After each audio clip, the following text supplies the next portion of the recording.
সংবিধান পুনর্লিখন নয়, সংশোধনের প্রস্তাবনা দিয়েছে বিএনপি। দলের স্থায়ী কমিটির সদস্য সালাউদ্দিন আহমেদ জানান, রাজনৈতিক চরিত্র পরিবর্তন করার বিধান সহ সংবিধানের ৬২ স্থানে সংস্কারের প্রস্তাবনা করা হয়েছে।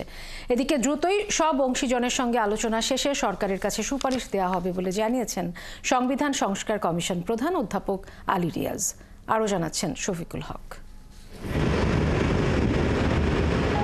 অন্তর্বর্তী সরকার গঠনের পর রাষ্ট্র সংস্কারে কাজ করছে সংবিধান, নির্বাচন কমিশন, বিচার বিভাগ সহ একাধিক সংস্কার কমিশন। রাজনৈতিক দল সহ রাষ্ট্রের বিভিন্ন অংশীজনদের থেকে প্রস্তাবনা নিয়ে সংস্কারের সুপারিশ করবে কমিশনগুলো। এরই ধারাবাহিকতায় মঙ্গলবার সংবিধান সংস্কার কমিশনে দলের প্রস্তাবনা জানিয়েছে বিএনপি। বেলা ১১টার দিকে বিএনপির স্থায়ী কমিটির সদস্য সালাউদ্দিনের নেতৃত্বে ২ সদস্যের প্রতিনিধি দল আসেন সংবিধান সংস্কার কমিশন প্রধান অধ্যাপক আলী রিয়াজের কাছে। এ সময় দলের লিখিত প্রস্তাবনা তুলে দেন তিনি। পরে সাংবাদিকদের সাথে আলাপকালে বিএনপির এই নেতা জানান, দেশের বর্তমান বাস্তবতা এবং জনগণের আকাঙ্ক্ষার ভিত্তিতেই সংস্কার প্রস্তাব দেয়া হয়েছে। সংবিধান সংশোধনের প্রস্তাব করেছি আমরা ব্যাপক ভিত্তিক, যাতে এটা গণতান্ত্রিক সংবিধান সংশোধন হয় এবং জনগণের আকাঙ্ক্ষা পূরণ হয়।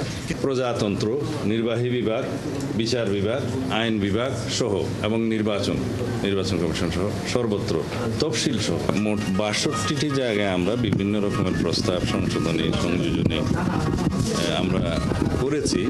এদিকে সংস্কার কমিশন প্রধান অধ্যাপক আলী রিয়াজ জানান, শুরুতে রাজনৈতিক দলসহ বিশিষ্টজনদের প্রস্তাবনা নেবেন তারা।